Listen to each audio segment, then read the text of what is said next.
Since Good Friday, March 30th, Palestinian women have been at the front lines of protests at the Gaza border. On this, the fourth Friday of the Great March of Return protest against Israel's 11-year siege and blockade of Gaza, Israel's repeated deadly attacks against the civilian population imprisoned in this enclave, and the refusal of the Israeli government to abide by international law and let the refugees return to their homes as stipulated in UN Resolution 194, the women of Gaza organized. Ektemal Hamad, head of the Women's Committee of the Higher National Commission for the Great March of Return, wrote, "We're announcing that Friday, April 20th will be called the Women's March for Gaza, where women will lead the march to the eastern border with Israel. It will be an international day for Gazan human rights that will show Palestinian women taking the lead in the struggle." Since the beginning of the 6-week popular demonstration that has drawn tens of thousands of Palestinians to the fence Israel erected to imprison Palestinian refugees, organized women's groups have been pushing for a leadership position at the rallies, thus the designation of today as Women's March for Gaza.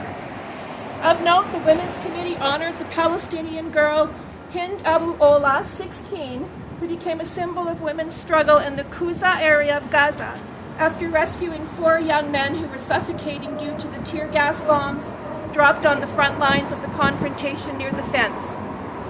A spokesman for the Ministry of Health in Gaza reported that up until April 10th, the total number of women wounded by Israeli assaults was about 84. There were also 2,850 men and 278 children. Now, 10 days on, those numbers have greatly increased. 39 protesters have been killed, about 4,500 injured, half of those with live sniper fire that have blown off arms and legs. Many are in critical condition, and Israel blocks them from receiving treatment outside of Gaza's hospitals, where equipment and medicine have been deprived due to Israel's siege. Mariam Abu Daka, a member of the Central Committee of the Popular Front for the Liberation of Palestine, said, "The active participation of women in the Great March is to be expected, given the accumulation of historical efforts exerted by women. Women seize every opportunity to establish their presence during such events and change the negative perception of the role of women in Palestinian society."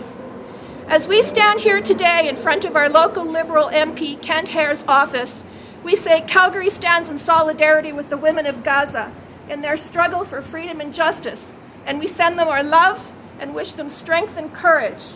And we further call upon our Canadian government to break their silence and condemn Israel for their gross violations of human rights against the people of Gaza.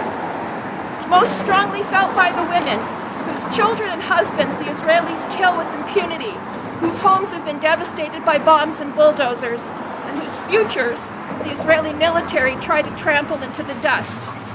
But the women are rising up, and when they do, they will change the world.